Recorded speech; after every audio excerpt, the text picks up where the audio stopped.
What would you do if the person you loved most in the world called a gift you made with all your heart trash in front of millions of people? I gave up the love of my life, my own dreams, to raise my granddaughter, only to be stabbed with a knife I'll never forget. My name is Natalie. I'm 62, and I'm an artist living quietly in Asheville, North Carolina. This is my story, and I want you to hear it, because maybe you've loved someone so much you forgot yourself too. I live in a small cabin by the French, Broad River, where the smell of pine mixes with the bird song every morning. My life is simple, selling paintings at the local art fair, drinking coffee on the porch, and thinking about the people I love, especially Emily, my granddaughter.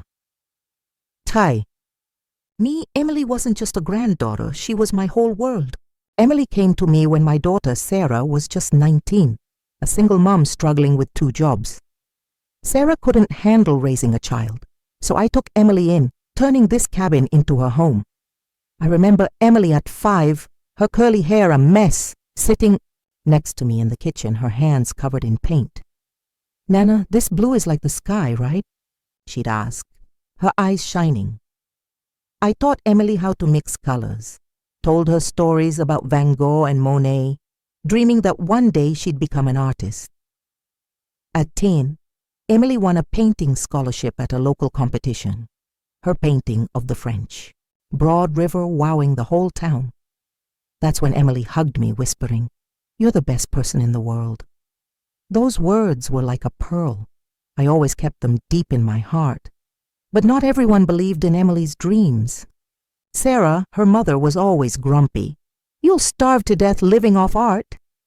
When Emily was 12, Sarah made her quit painting, forcing her to focus on practical subjects like math and science.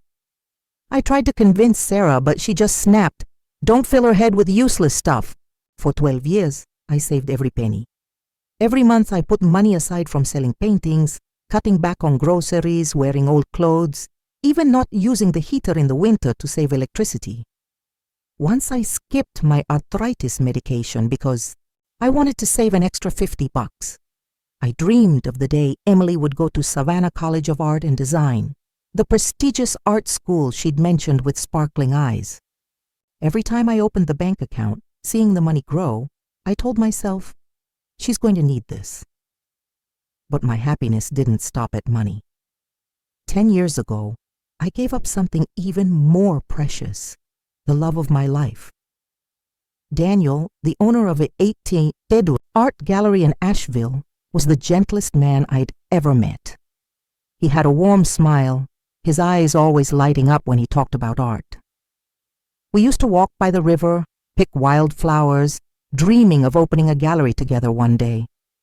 One evening at the art fair, under the golden lights, Daniel knelt down, taking a small silver ring engraved with wildflowers from his pocket.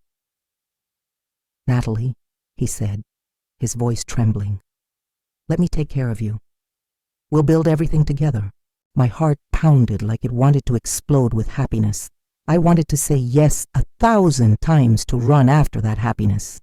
But then I thought of Emily, still little then, sleeping in her small room with Sarah out there, struggling with life alone. I took Daniel's hand, tears streaming down my face, and said, "Emily needs me more. I'm sorry." Daniel smiled sadly, placing the ring in my hand. "I'll wait," he said, but we both knew it was goodbye. I put the ring in my desk drawer, where it lay untouched for 20 years. Sometimes on quiet nights I'd open the drawer, pick up the ring. I'd whisper, "Daniel, I'm sorry."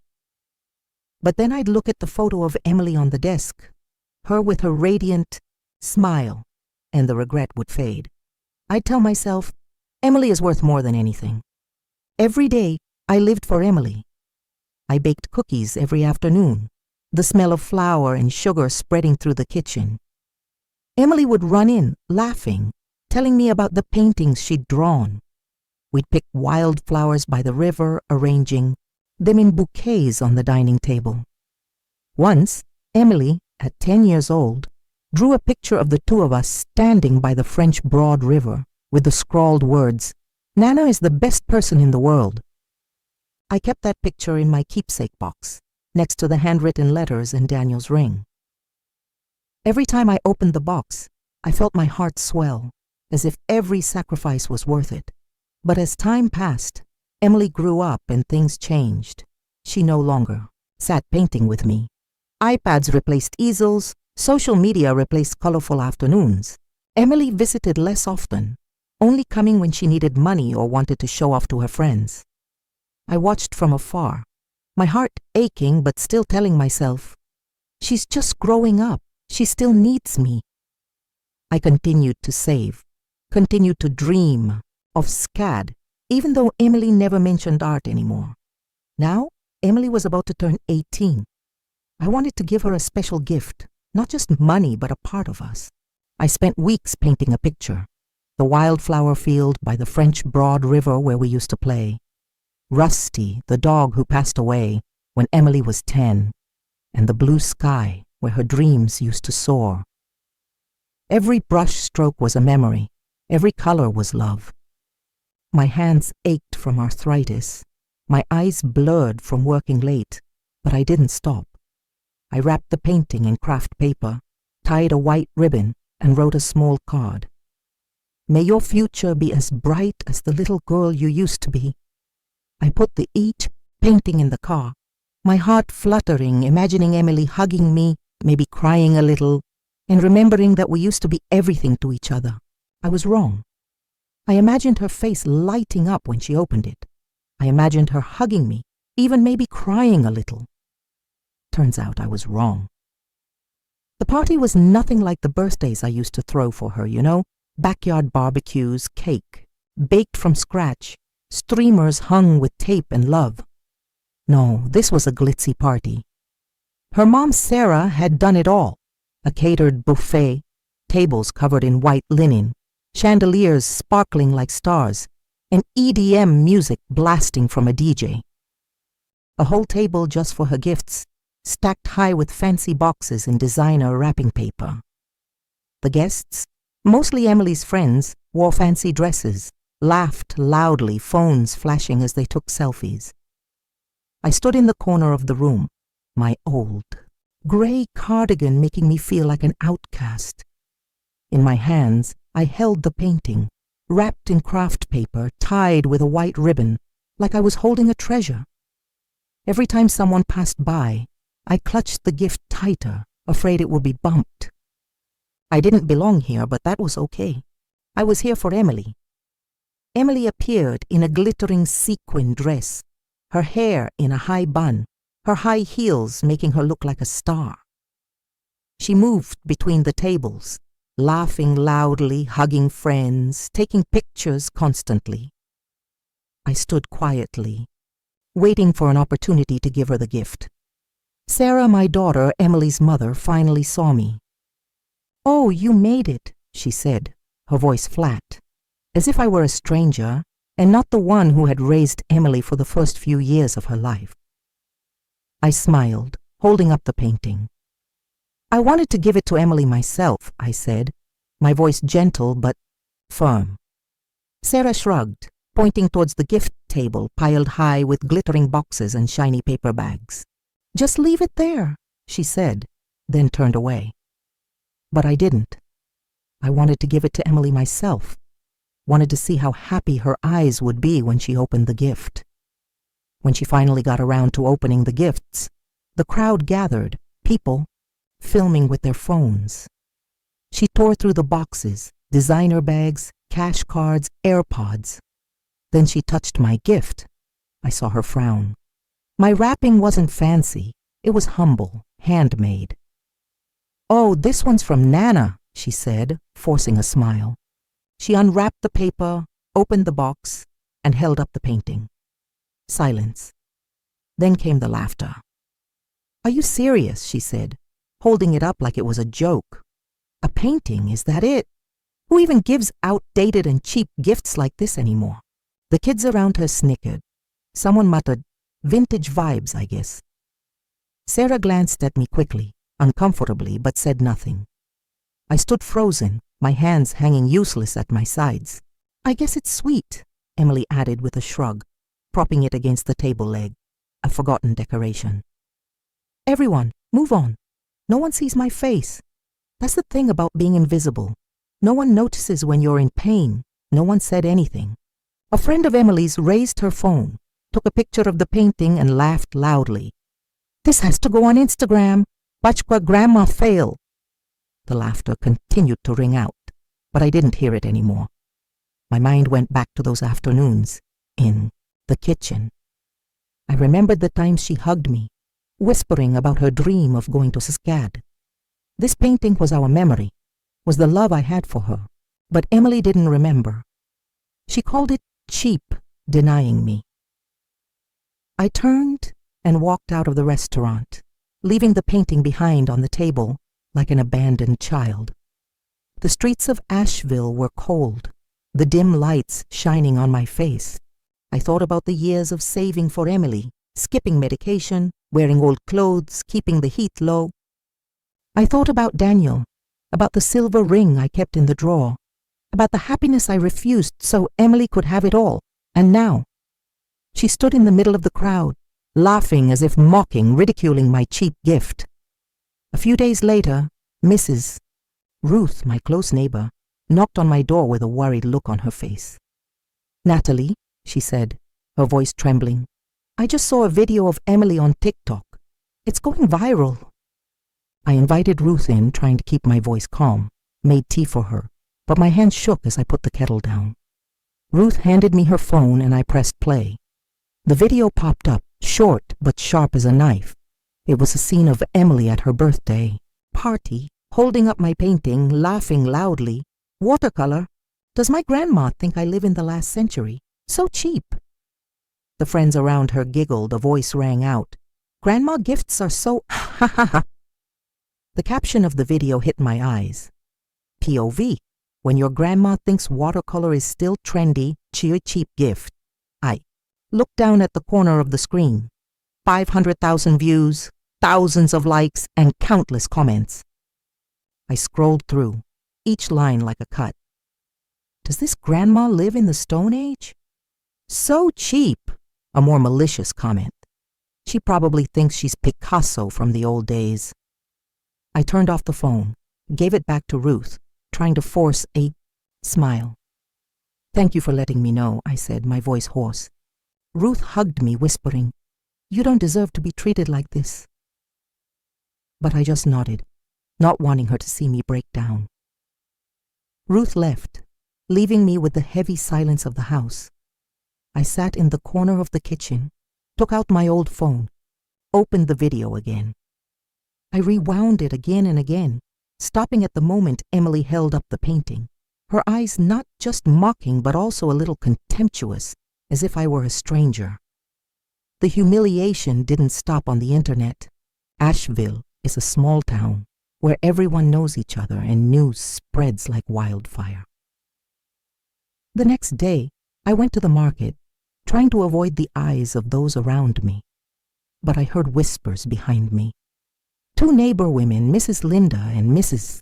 Carol, stood at the vegetable stand, glancing at me, then whispering, "Your granddaughter is famous on the internet, huh?" Mrs. Linda approached, pretending to ask after me. "Are you okay? I saw Emily's video." Her voice was full of curiosity, her eyes as if wanting to dig up more details. I smiled awkwardly, mumbling, "I'm fine, thank you," then quickly left, my shopping basket empty. Some other neighbors, not close, started looking at me with curious eyes or avoiding contact, as if I were the focus of an embarrassing story. I felt like I had been stripped of my honor, not just before Emily's friends, but also before the people who used to call me Asheville's artist. I wondered if I should continue selling paintings at the fair, afraid that people would look at me as that poor old woman in the video.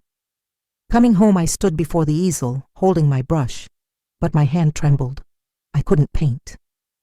I was afraid that every brush stroke would now be called corny, like a comment on TikTok. This grandma must be so lonely to make such a corny painting.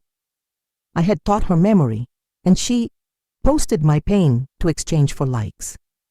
I stood up, walked to the hallway, opened the drawer where I kept the folder labeled Emily's College Fund. It was a thick folder containing every document, receipt, and printout from the savings account that I had slowly built up over 12 long years. Every deposit, every transfer, every small sacrifice. I had given up new clothes, I had given up haircuts, I had cancelled cable. Every time I set that money aside, I told myself, it'll be worth it, she's worth it. I turned on my old desktop computer, the one I barely used anymore, logged into the online banking portal, entered my password, the same one I had used since the day I opened the account for Emily.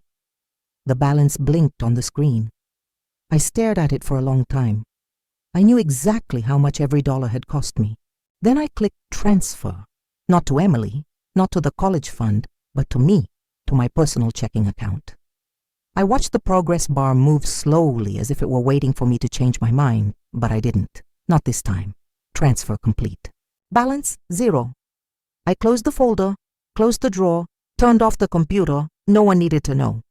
I wasn't doing it out of spite, not for revenge. It was something else. A quiet decision made in a storm of humiliation. For the first time in my life, I chose me, not my daughter, not my granddaughter, not the idea of what a good grandmother should be, just me. I made a cup of tea the right way this time, warm with honey.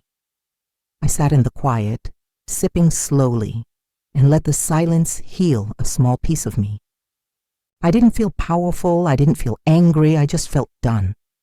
The next morning I was still unsure whether the night before had really happened. I shuffled into the kitchen, my slippers scuffing against the linoleum, and stared at the computer, as if it was some kind of ghost. The bank account was real, the account was real, the transfer was real, the money was in my name now, not hers. I thought I'd feel worse, but I didn't. There was no guilt, just a strange, unfamiliar quiet in my chest. Not peace exactly, more like the absence of chaos. That afternoon, I received a text. "Hi Nana, can I stop by today? Miss you." I stared at the screen for a long time. It had been months, maybe longer, since she'd called me Nana. I didn't answer right away. 2 hours later, she was there, Emily on my porch with a box of cookies from that expensive bakery downtown, and a sweet smile I hadn't seen in a long time.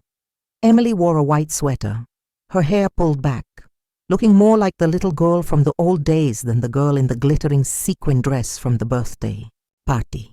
"Nana," she said, her voice gentle, "I'm sorry about the party. I was under pressure, my friends were teasing me, I didn't think." She set the cookie box on the table, sat down on the chair, her eyes glistening with tears. "I miss the days when we used to paint together, when you taught me how to mix blue like the sky. I want to be closer to you, like before."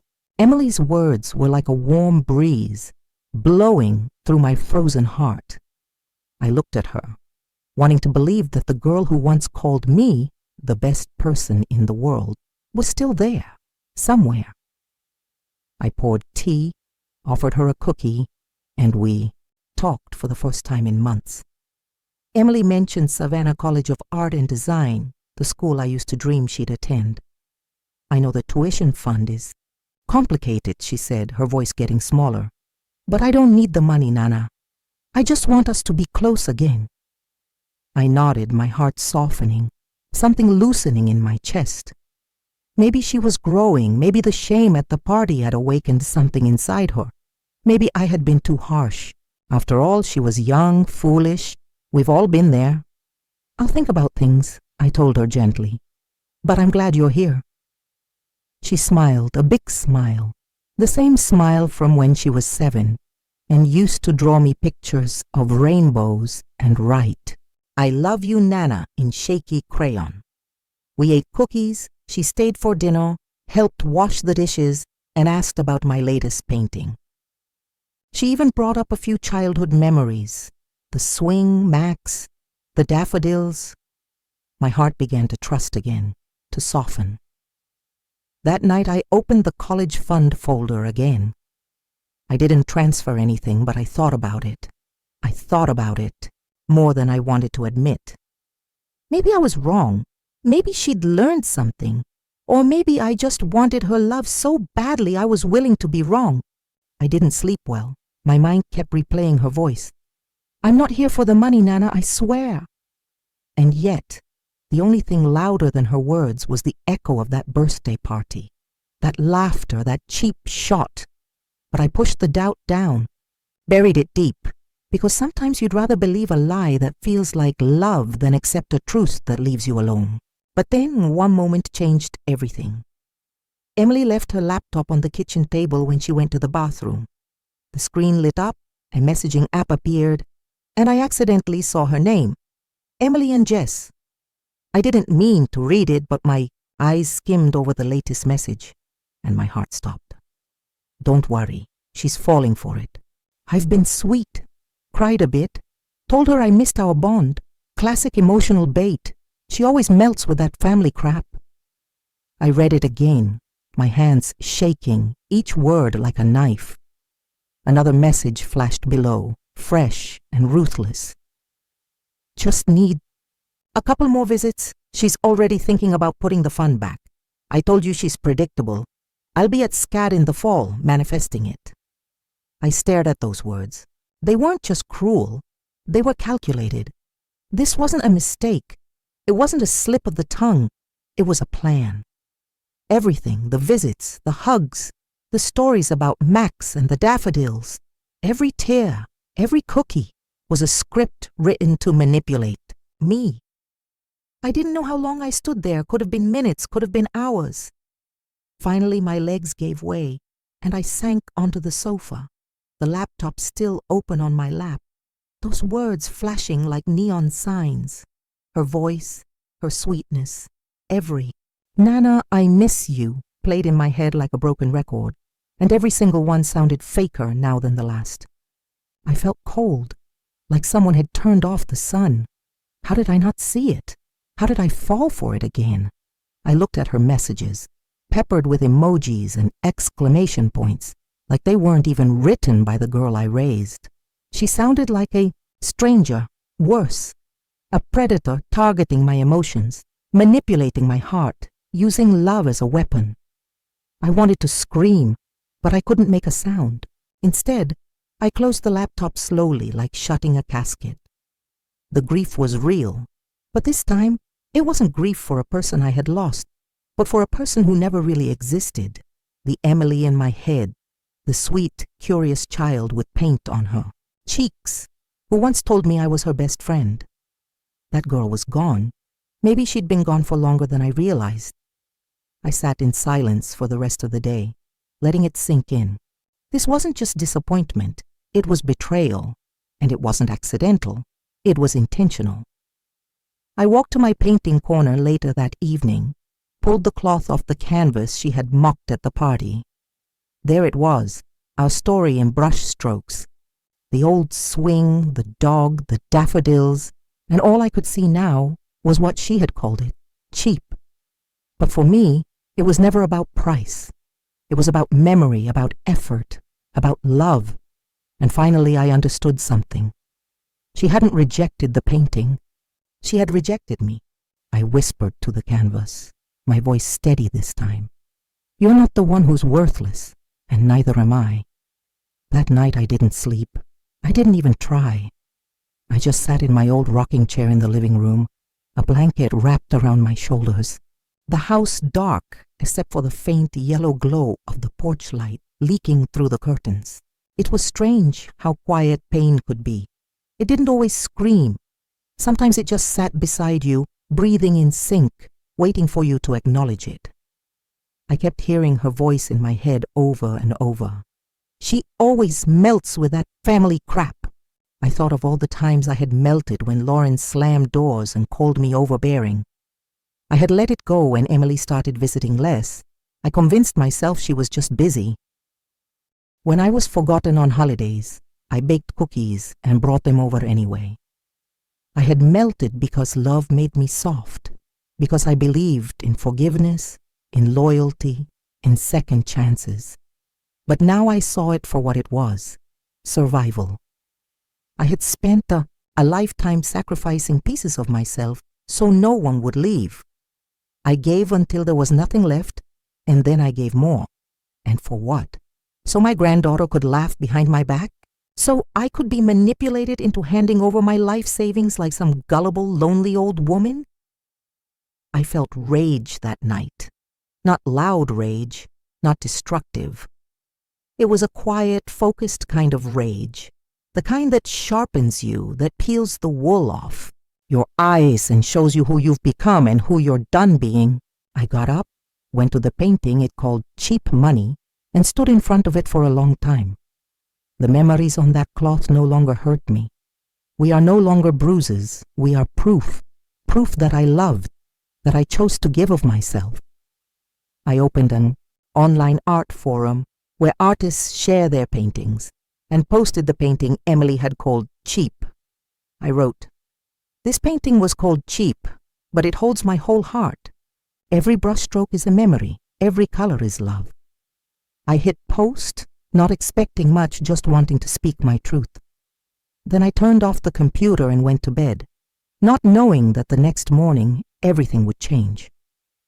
When I woke up, sunlight streamed through the window, and my post had hundreds of comments, thousands of likes.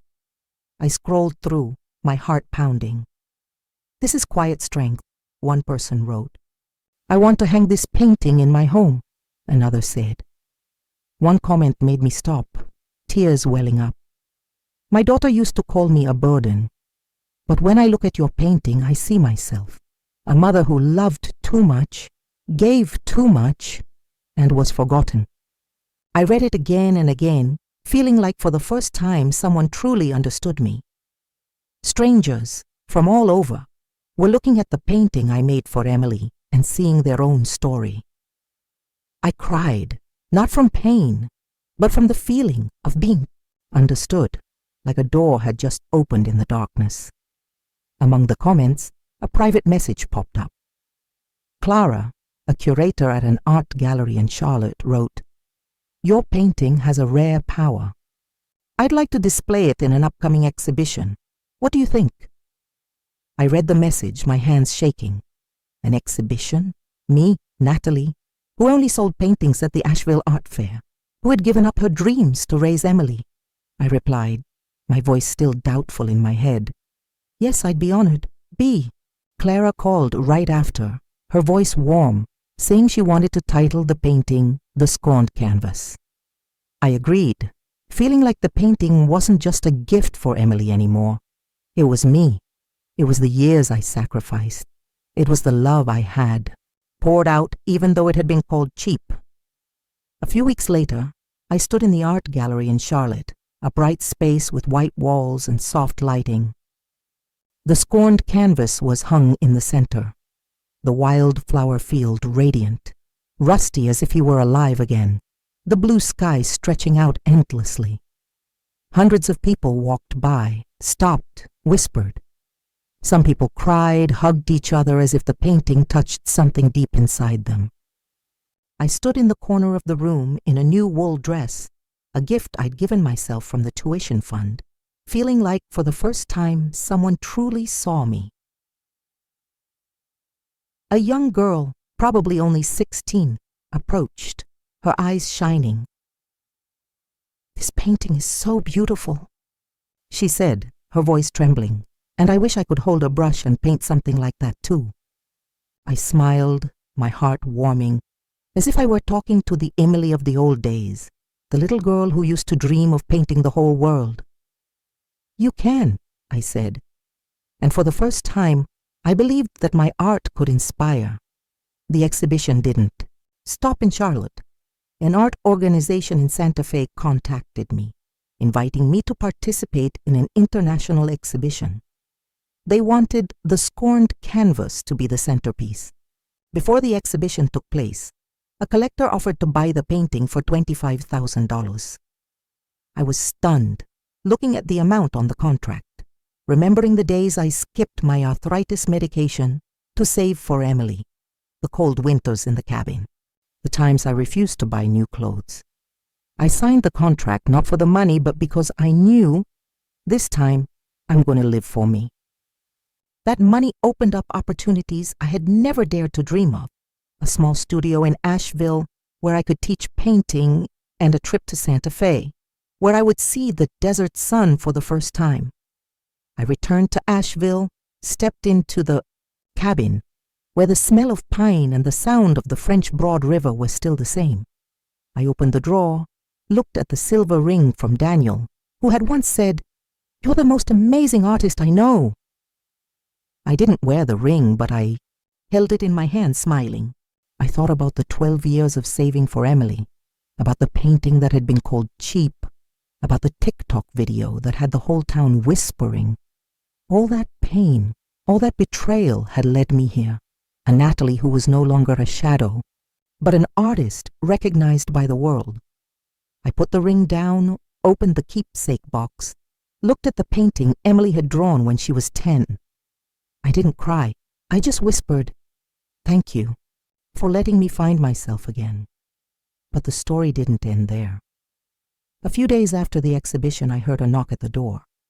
Emily stood there, her eyes glistening with tears, her voice sweeter than ever. "Nana, I was wrong. I want to make things right. Nana, I miss the days when we used to paint together."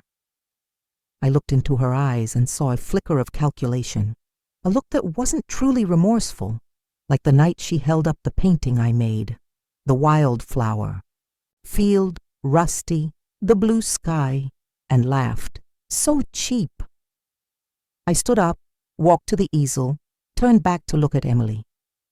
"You didn't just call my gift trash," I said, my voice calm but sharp, like a knife I had sharpened through pain. "You called my love, my sacrifice, my whole life, something to laugh at. And now what you've lost isn't money, it's trust. And that trust, once lost, will never come back." Emily opened her mouth, wanting to say something, but I held up my hand, stopping her. "I don't need you anymore, Emily, and I don't need you to feel whole." I walked to the door, opened it, sunlight streaming in. "Leave," I said, not turning back. Emily stood up, her eyes flashing with anger as if she hadn't expected her grandmother to change. She left, her footsteps fading on the gravel path, and I closed the door. I sat down at the dining table where Emily used to draw when she was 8, hugging me and saying, "You're my home, Nana." Those words were just a memory now, no longer having the power to hold me back. I opened the drawer, took out an old book that Emily used to read as a child, a comic book about art that I had given her. As I turned the pages, an old envelope fell out, the paper yellowed, my handwriting shaky. It was a draft of a letter I had written when Emily was 15, intending to send it to her but never did. I opened the letter, reading it again. "Dearest Emily, I want you to know that I've been saving for your tuition fund.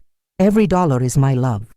I've refused my own happiness, given up my dreams, so you can soar. You are my whole world."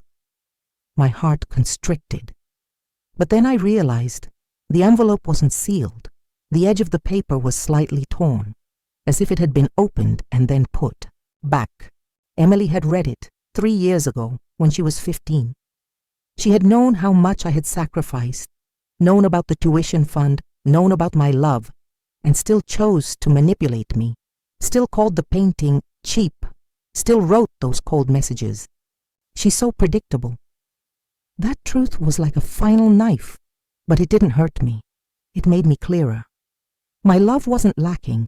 It was just that Emily had chosen to disregard it. I put the letter down, opened the keepsake box, looked at the painting she had drawn when she was 10. 2 grandmothers by the river, the strokes childish but full of love. "That little girl is gone," I whispered, not crying. I walked out onto the porch, watching the French Broad River flow peacefully. When Emily left, I felt like one door had closed, but another was opening.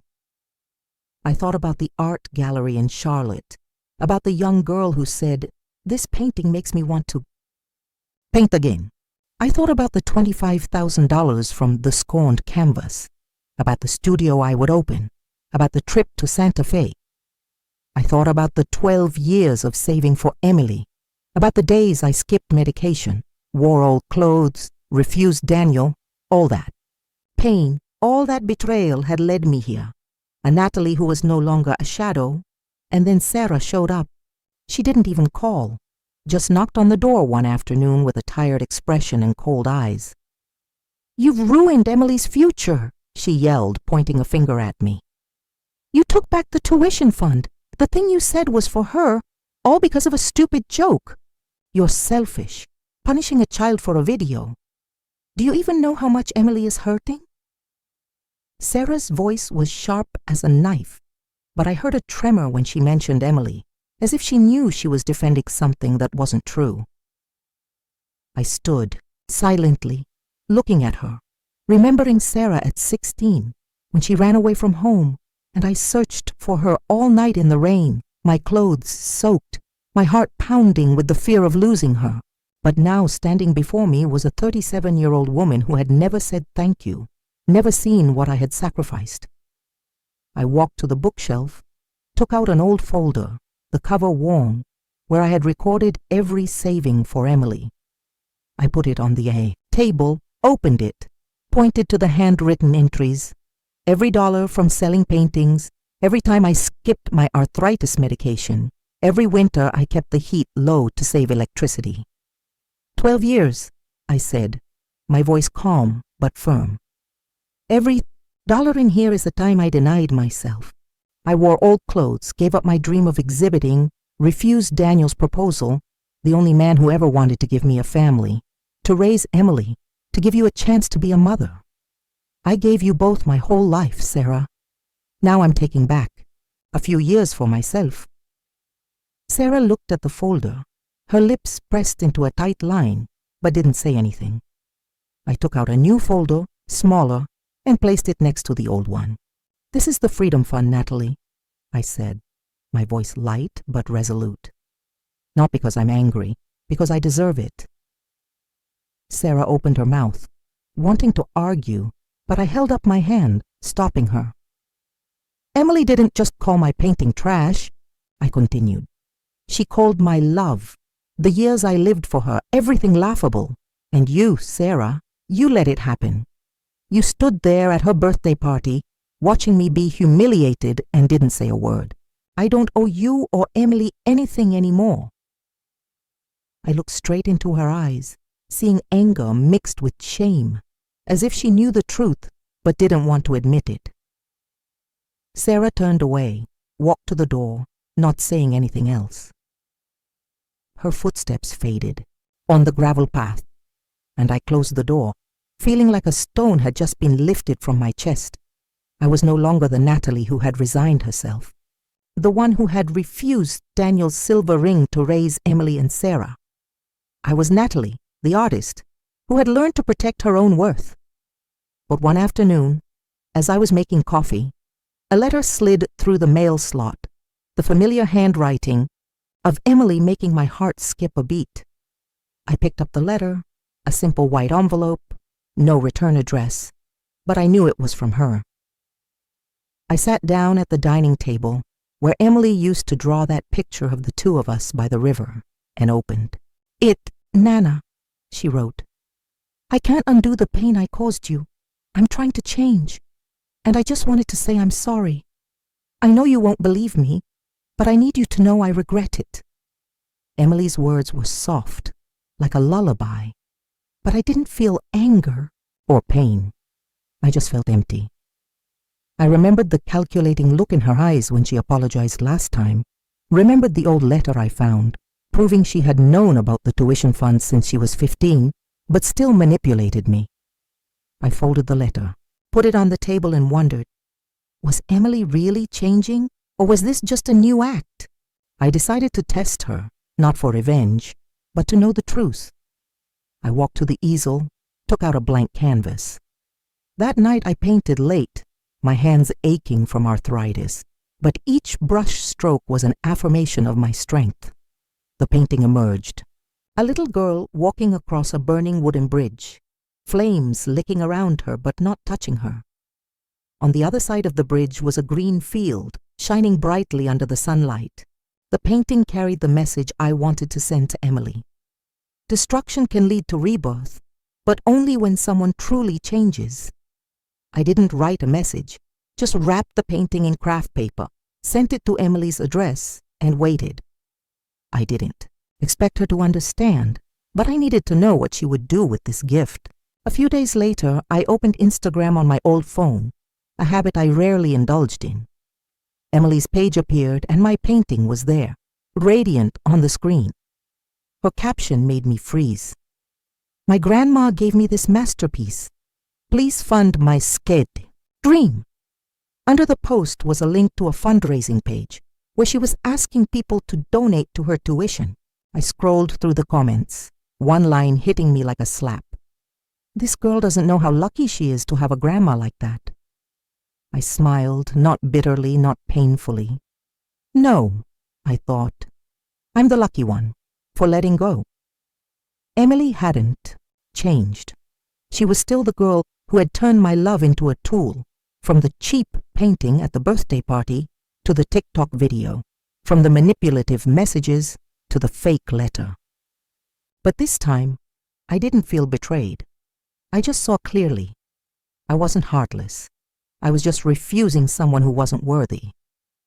I folded Emily's letter, put it in the drawer next to the old tuition fund folder, where I had recorded 12 years of savings, each, $1 a time. I skipped medication, new clothes, a dream exhibition. I didn't open that folder again. Instead, I looked at the Freedom Fund folder on the desk, where $32,000 was waiting for me to build my future.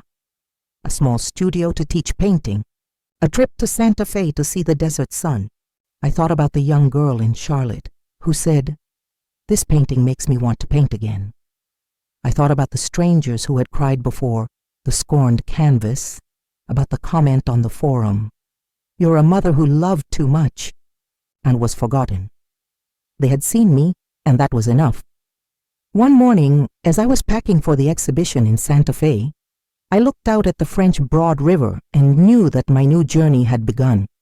I used the $25,000 from the scorned canvas and part of the Freedom Fund to open a small studio in Asheville, right next to the central square, where light streamed through the large windows, illuminating the paintings hanging on the walls. The studio wasn't just a place for me to paint, but also a space for painting classes for older women. Women who had once thought they couldn't hold a brush.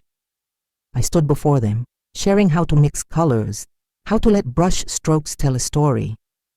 I told them about my journey, about the painting that had been mocked, about Emily's TikTok video, about the years I skipped my arthritis medication to save, about the old letter proving she knew my love, but still manipulated me. One afternoon, Mrs. Helen, 70 years old, finished her first painting, a field of flowers under the moonlight, and cried, "I found myself again, Natalie, after 40 years of only living for others." I hugged her, feeling like I was looking in a mirror, seeing the Natalie of the old days, who had forgotten who she was. A few weeks later, I boarded a plane to Santa Fe, leaving Asheville for the first time in years. When the plane landed, I was mesmerized by the desert sun, radiant and clear, shining on the red adobe houses.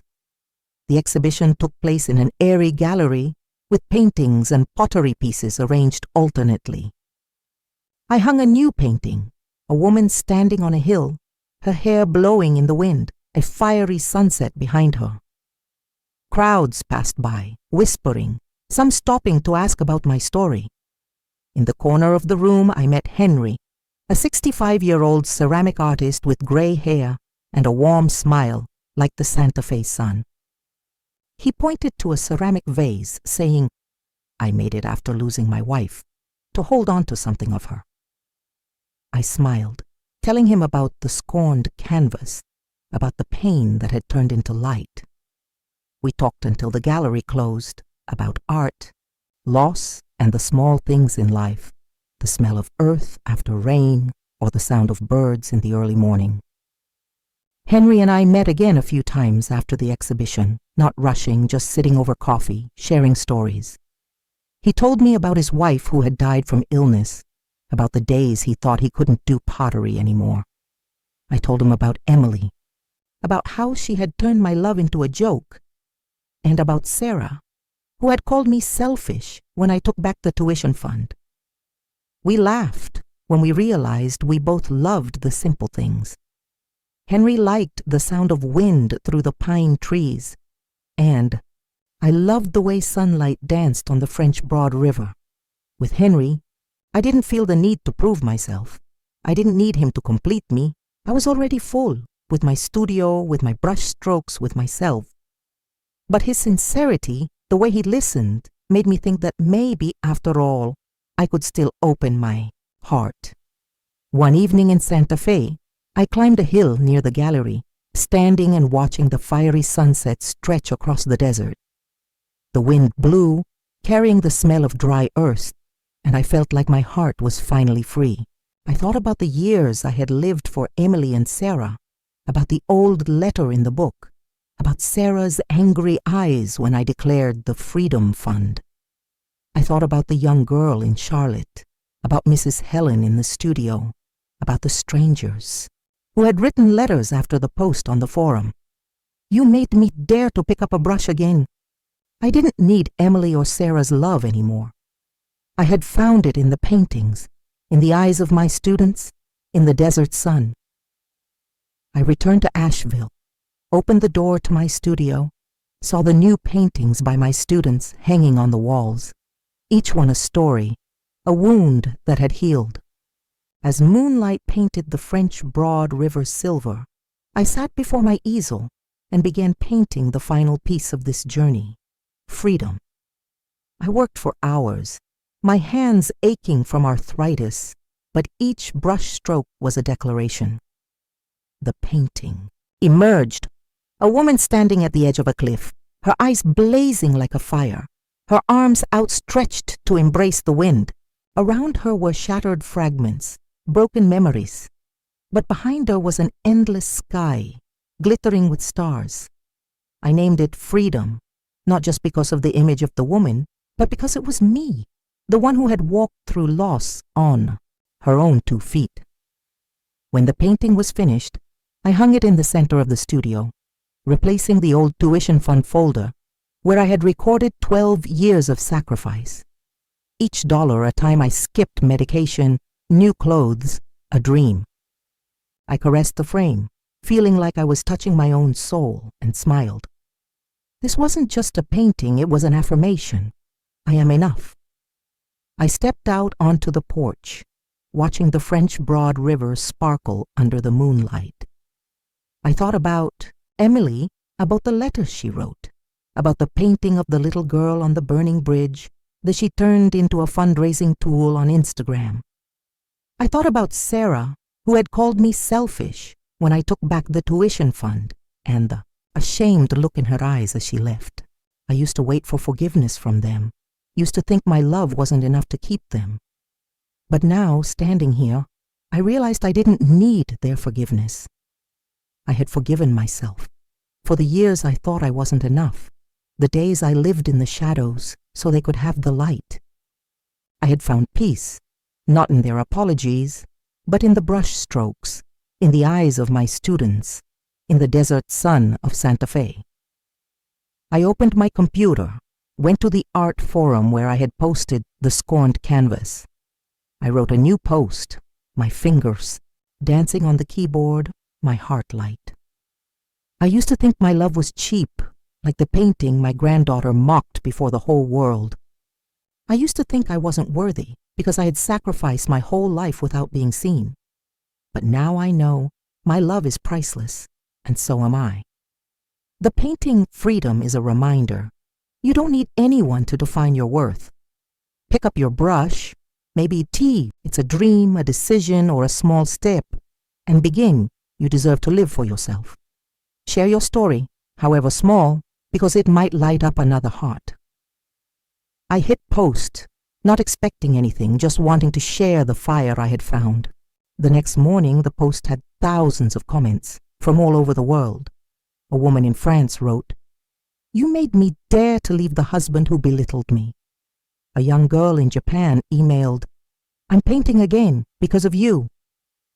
I read, tears falling silently, not from pain, but from knowing that my story was lighting up other hearts. A few days later, a student in my studio, Anna, 45 years old, sent me a handwritten letter. She wrote, "Your story about Emily and Sarah gave me the courage to leave a toxic relationship with my sister. I used to think I had to sacrifice forever, but you made me see I deserved to live for myself." I read the letter, feeling like the fire inside me was spreading from my small studio in Asheville to places I had never known. I folded the letter, put it in the drawer next to Emily's letter and Daniel's silver ring, not as painful memories, but as milestones of a journey. I began preparing for a new trip, maybe to Florence, Italy, where an art organization had invited me to participate in an international exhibition. I imagined the cobblestone streets, the ancient paintings, and the Mediterranean sun. I didn't know what the trip would bring, but I smiled, knowing that my journey had just begun. I stepped out onto the porch, looking up at the starry sky above, the French Broad River whispering, "I'm not a shadow anymore. I'm Natalie, and I am enough." My story is proof that you don't need anyone to define your worth. Whether you're hurting, being belittled, or think you're not enough, remember, you have the power to stand up, to repaint your life. Pick up your brush, maybe it's a dream, a decision, or a small step, and begin. You deserve to live for yourself. Share your story, however small, because it might light up another heart. If you felt this story touched your heart, don't forget to subscribe to the channel and share the video with those who have sacrificed silently without being seen. Because sometimes just a sincere story is enough to make someone feel they are no longer alone.